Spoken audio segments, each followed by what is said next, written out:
Hello dear, welcome. Today we discuss industrial कुछ। कौन सी कुछ है? इंडस्ट्रियल कुछ है। आज हम लोग बात करने वाले लॉकडाउन पीरियड पे ये इंडस्ट्रियल कुछ कहाँ कहाँ पे आ सकती है। बहुत अच्छा बेनिफिट है कि ये टाइम मिला है हमको। ये कहाँ पे आ सकते हैं? इंजीनियरिंग सर्विसेज में आ सकते हैं, आईएएस के एग्जाम में आ सकते हैं, गेट के एग्जाम में आ सकते हैं, एसएससी के एग्जाम में आ सकती है, बहुत सारे पब्लिक सेक्टर के एग्जाम में आ सकते हैं। इंडस्ट्रियल बहुत ज्यादा पूछा जाता है, थ्योरेटिकल क्वेश्चन बनते हैं, तो आपको जरूर ध्यान देना है। तो पहला क्वेश्चन फोरकास्टिंग से है। फोरकास्टिंग से पहला क्वेश्चन क्या है? The sales forecasting pooling of expert opinion made use of in means क्या है? हमें एक्सपर्ट ओपिनियन का पूल लेना है, यानी एक पूल बनाया, उसमें क्या किए, बहुत सारे एक्सपर्ट बुलाए। एक्सपर्ट बुलाने से फिर हमने एक ओपिनियन निकाला। तो एक ओपिनियन निकाला तो कौन सा मेथड इस्तेमाल होता है? स्टैटिकल कोरिलेशन, डेल्फी टेक्निक, फिर एक moving average method, exponential smoothing. तो कौन सा इसमें इस्तेमाल होता है? Delphi technique. डेल्फी टेक्निक में हम लोग क्या करते हैं, इसमें एक्सपर्ट बुलाते हैं। कोई प्रोडक्ट लॉन्च करना है तो उसमें हम लोग क्या है, उसके एक्सपर्ट बुलाएंगे, कहां कहां पे कैसे मार्केटिंग करनी है, कैसे लॉन्च करना है, उसमें से एक बेस्ट ओपिनियन हम लोग इस्तेमाल करते हैं। तो कहां पे होगा? डेल्फी टेक्निक में होगा। कहां पे? Delphi technique. थ्योरेटिकल क्वेश्चन है, प्योरली थ्योरेटिकल है, आप ध्यान दीजिए। उसके बाद दूसरा क्वेश्चन है। दूसरा क्वेश्चन क्या है? The demand and forecast of February are 12,000 and 10,275 respectively using simple smoothing method। आपको सिंपल स्मूथिंग मेथड है, फोरकास्टिंग के लिए एक मेथड है सिंपल स्मूथिंग। इसमें वैल्यू निकालना है। स्मूथिंग कांस्टेंट की वैल्यू कितनी दी है? 0.25 दी है। The forecasting of month of March, month of March की बताना है। तो फार्मूला क्या है? F T equal to F T minus one plus alpha, alpha smoothing constant है, फिर क्या D T minus one minus F T minus one. ये D T minus one, F T minus one, इसको error भी बोलते हैं। क्या बोलते हैं? इरर भी बोलते हैं। तो F March equal to F February plus alpha D February minus F February. तो क्या हो जाएगा? सॉल्व करना है। तो सॉल्व करने में कितना आ गया? पहले 10,275 प्लस 0.25 प्लस 12,000 माइनस 10,275 सॉल्व कर लिया। तो सॉल्व करने के बाद कितना? 10,706.25 आया, जो कि कौन सा ऑप्शन मैच कर रहा है? ये मार्च की हो जाएगी, फोरकास्टिंग ऑफ मार्च हो जाएगी, फोरकास्टिंग ऑफ मार्च हो जाएगी। तो कौन सा सी पार्ट सही है? इसमें ध्यान देना है, आपको केवल फार्मूला याद करना है। फार्मूला क्या है? F T equal to F T minus one plus alpha D T minus one minus F T minus one. कभी कभी इरर निकालने के लिए बोलता है। इरर क्या है? डी माइनस एफ ही। डी माइनस एफ क्या है? इरर है। अल्फा क्या है? स्मूथिंग कांस्टेंट है। Alpha equal to N upon N plus two होता है। N upon N plus two upon N plus sorry, alpha क्या है? स्मूथिंग कांस्टेंट है। अल्फा अगर क्या है? अल्फा अगर जीरो की तरफ टेंड कर रहा है तो वो स्टेबिलिटी को बताएगा। अल्फा अगर जीरो की तरफ टेंड कर रहा है तो स्टेबिलिटी बताएगा। अल्फा अगर वन की तरफ टेंड कर रहा है तो रिस्पांसिवनेस बताएगा। ये भी एग्जाम में आ चुका है, बहुत ज्यादा एग्जाम में आ चुका है। अल्फा स्मूथिंग कांस्टेंट अगर जीरो की तरफ जा रहा है तो वो क्या बताएगा? स्टेबिलिटी बताएगा। अगर अल्फा की वैल्यू वन की तरफ जा रही है तो वो क्या बताएगा? रिस्पांसिवनेस बताएगा। क्या बताएगा? रिस्पांसिवनेस बताएगा। इसका ग्राफ भी आता है। तो हमें फोरकास्टिंग में हमने क्या देखा? Expert opinion method Delphi technique का होता है। सिंगल स्मूथिंग कांस्टेंट में एक हमने क्या किया? वैल्यू फाइंड किया। इसका एग्जाम में आता है अल्फा, अल्फा स्मूथिंग कांस्टेंट है। अल्फा अगर जीरो है तो क्या होगा? अल्फा जीरो है तो स्टेबिलिटी बताएगा। लाइक पार्ले जी, पार्ले जी क्या है? स्टेबल प्रोडक्ट है, वो बिकेगा ही बिकेगा। वो क्या होगा? बिकेगा ही बिकेगा। तो पार्ले जी कैसा है? स्टेबिलिटी बताता है। फिर बात करते हैं थर्ड क्वेश्चन की। थर्ड क्वेश्चन क्या है? ये फोरकास्टिंग ब्रेक इवन एनालिसिस का है। तो ब्रेक इवन एनालिसिस का है तो देखते हैं। The fix cost of the year is 8 lakh comma variable cost per unit is 40। यानी फिक्स कास्ट दिया है आपको। फिक्स कास्ट की वैल्यू कितना दिया है? ₹8 लाख, 8 लाख रुपए दिया है।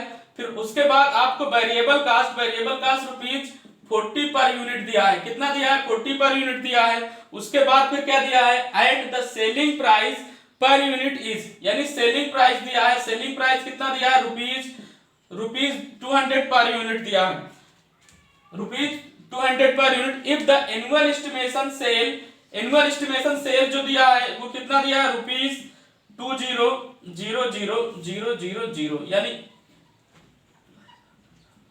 यानी क्या? 20 लाख रुपए दिया। कितना दिया? 20 लाख दिया है। The break even volume is, यानी क्या पूछा है? ब्रेक इवन वैल्यूम पूछा है। तो ब्रेक इवन वैल्यूम जब पूछा है तो यानी क्या पूछा है? ब्रेक इवन क्वांटिटी पूछा है। उसका फार्मूला क्या है? Fix cost upon sale unit price upon variable unit. ये क्या है? Break even. ये क्या है? ब्रेक इवन क्वांटिटीज है। ये क्वांटिटी पे आप खरीदेंगे तो नो प्रॉफिट नो लॉस होगा।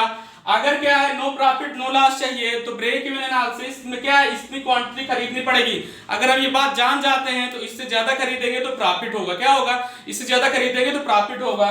तो क्या हो जाएगा? Break even volume equal to क्या है, ये फिक्स कास्ट। तो फिक्स कास्ट कितनी दी है? 8 लाख, इकाई, दहाई, सैकड़ा, हजार, 10,000, लाख। उसके बाद बात करें सेल कास्ट कितना दिया है? 200 दिया है, माइनस 40 दिया है, तो कितना आ गया?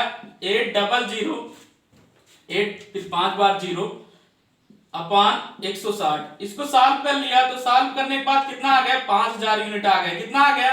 5000 यूनिट आ गया। तो फार्मूला क्या याद रखना है आपको?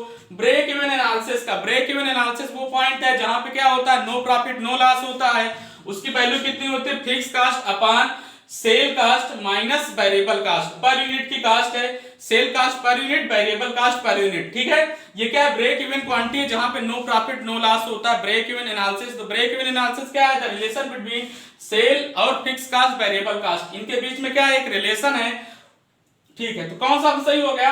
डी पार्ट सही होगा। कौन सा सही होगा? डी पार्ट सही हो गया। अब आते हैं चौथे क्वेश्चन में। चौथा क्वेश्चन क्या है? चौथा क्वेश्चन देखिए। चौथा क्वेश्चन क्या है? Standard time of an operation while conducting A time studies. Means क्या है? आपको स्टैंडर्ड टाइम निकालना है। तो स्टैंडर्ड टाइम क्या होता है? स्टैंडर्ड टाइम के लिए 4 ऑप्शन दिए हैं। 4 ऑप्शन दिए हैं तो हम देखते हैं टाइम स्टडी में। टाइम स्टडी, इंडस्ट्रियल इंजीनियरिंग में टाइम स्टडी, टाइम मैनेज करते हैं, टाइम देखते हैं कितना टाइम लग रहा है। तो टाइम स्टडी में स्टैंडर्ड टाइम क्या होता है? नॉर्मल टाइम प्लस अलाउंसेस, ये मेन फार्मूला है। उसके बाद क्या है? ऑप्शन में देखेंगे कौन सा फार्मूला दिया है। क्या दिया है? Mean observation time plus allowances. Observation time तो होता नहीं, होता है तो अभी देखते हैं। नॉर्मल टाइम माइनस अलाउंसेस, गलत है। फिर क्या? Mean observation time into rating factor plus allowances. Normal time plus rating factor plus allowances. जो रेटिंग फैक्टर होता है वो ऑब्जर्वेशन टाइम में दिया जाता है। यानी क्या हो जाएगा? जो नॉर्मल टाइम होता है, नॉर्मल टाइम इक्वल टू क्या होता है? Observe time into rating factor. यानी क्या है? अगर कोई जो है, जो नॉर्मल टाइम होगा वो observation time into rating factor होगा। तो रेटिंग फैक्टर कहां पे लगाया जाएगा? वो ऑब्जर्वेशन टाइम में लगाया जाएगा। कहां पे लगाया जाएगा? नॉर्मल टाइम पे नहीं, ऑब्जर्वेशन टाइम पे। तो स्टैंडर्ड जो टाइम हो जाएगा, स्टैंडर्ड टाइम इक्वल टू क्या हो जाएगा? Observation time into rating factor plus allowances. तो कौन सा ऑप्शन सही हो जाएगा? कौन सा ऑप्शन सही हो जाएगा? कौन सा ऑप्शन सही हो जाएगा? C part. यानी क्या हो जाएगा? Mean observation time into rating factor plus allowances. बात करते हैं mean observation time plus allowances, गलत है। नॉर्मल टाइम, तो ये गलत है। फिर नॉर्मल टाइम रेटिंग फैक्टर, ये भी गलत है।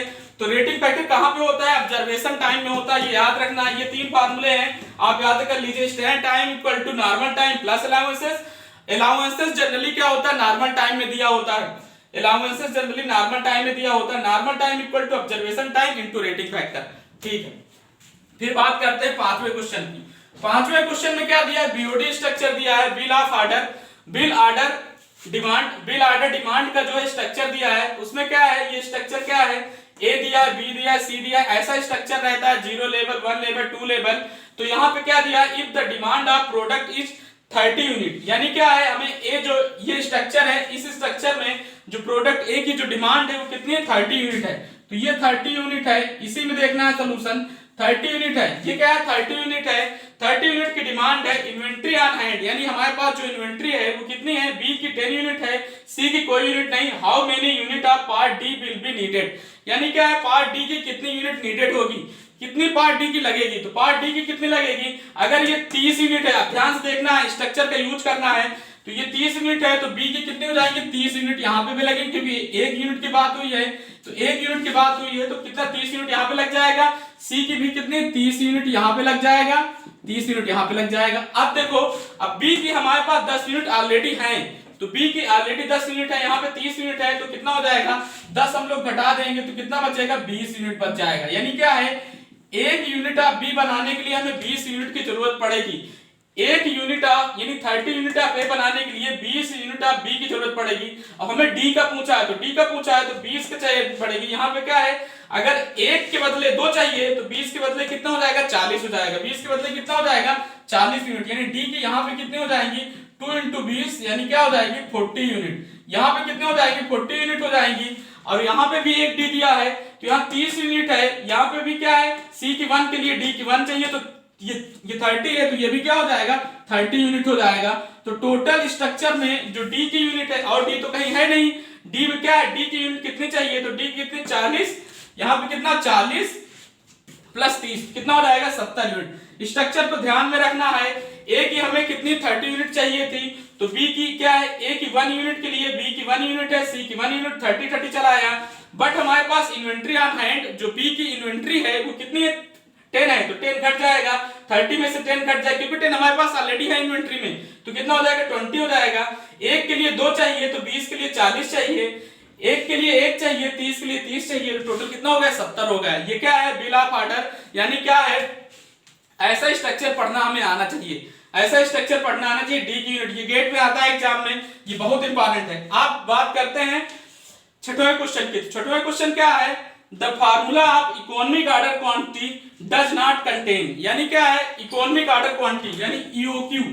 ईओक्यू का एक फार्मूला है, वो क्या फार्मूला है 2D C0/CH। क्या है 2D C0/CH, 2D C0/CH। इसमें क्या है ऑर्डर कास्ट है, कैरिंग कास्ट है, कास्ट ऑफ आइटम है, एनुअल कास्ट है। तो हम देखना है तो क्या हो जाएगा, ना तो हमारे पास क्या डिमांड है, ऑर्डरिंग कास्ट है, होल्डिंग कास्ट है। बस बैठ जाइए सब प्लीज थोड़ा सा, अरे यार रुको मैं बताऊंगा ना। The formula of economic order quantity does not contain, तो क्या है इकोनॉमिक ऑर्डर क्वांटिटी का क्या फार्मूला है 2D/C0/CS। यहाँ पे डिमांड है, यहाँ ऑर्डरिंग कास्ट है, होल्डिंग कास्ट है।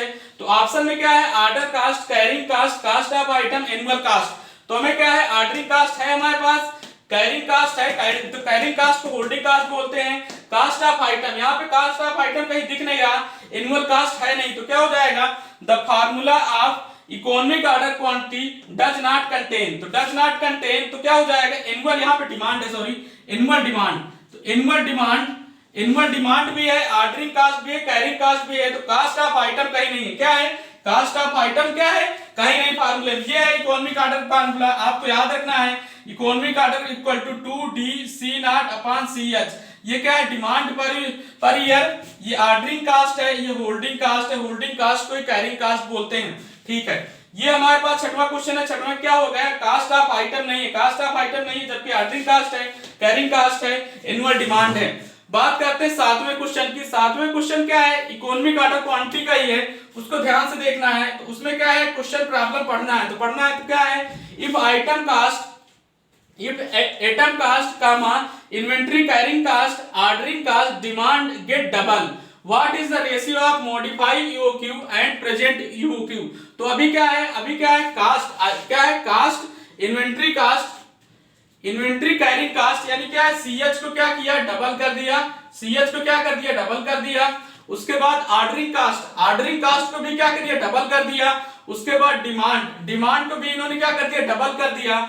The ratio of modified EOQ upon present EOQ। तो अभी ध्यान देना है EOQ इक्वल टू होता क्या है 2D/C0/CH।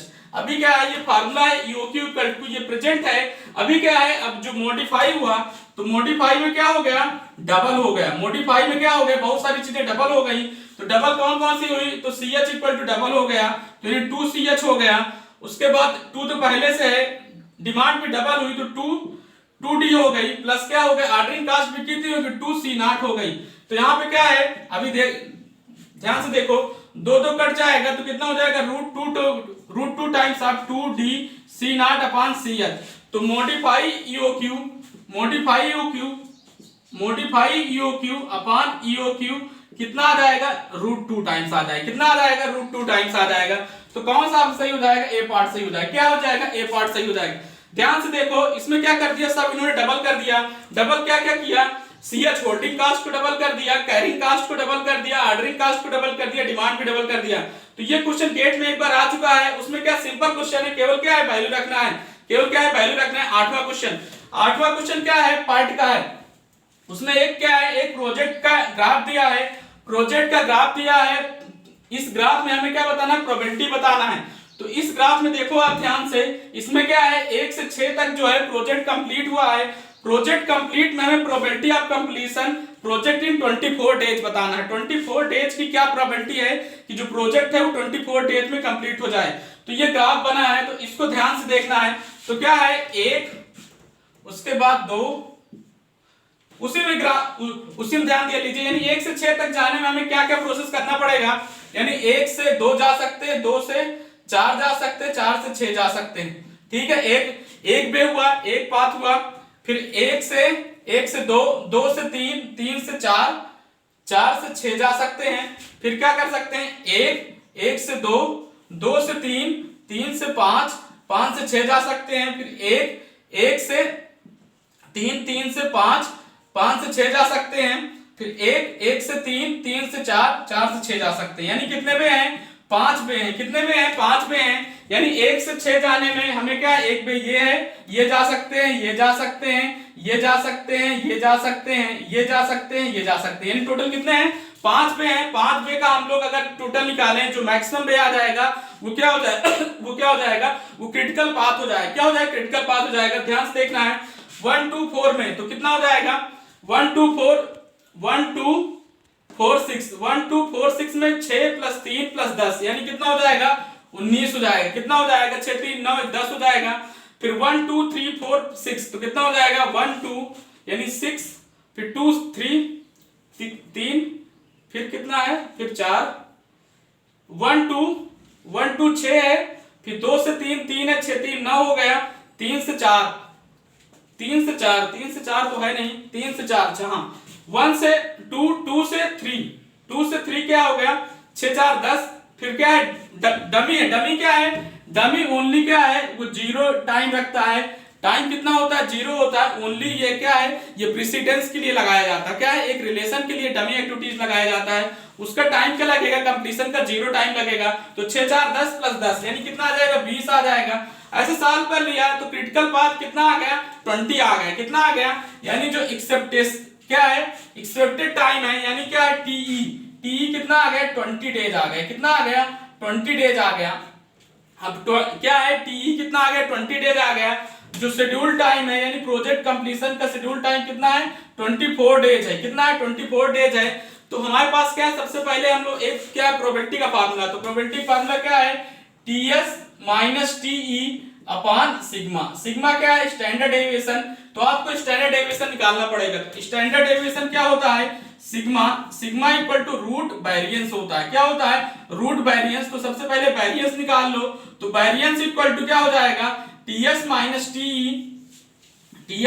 टीई/2 हो जाएगा। क्या हो जाएगा, टीएस - टीई/2 हो जाएगा। तो यानी 24 - 20/2 तो कितना आ जाएगा, 4/2 यानी 2 आ जाएगा। कितना आ जाएगा, टीएस - टीई ना, सॉरी, टीएस - टीई होता है। टीएस - टीई तो कितना आ जाएगा, 4 आ जाएगा। यानी जो वेरिएंस होगा वो कितना आ जाएगा, 4 आ जाएगा।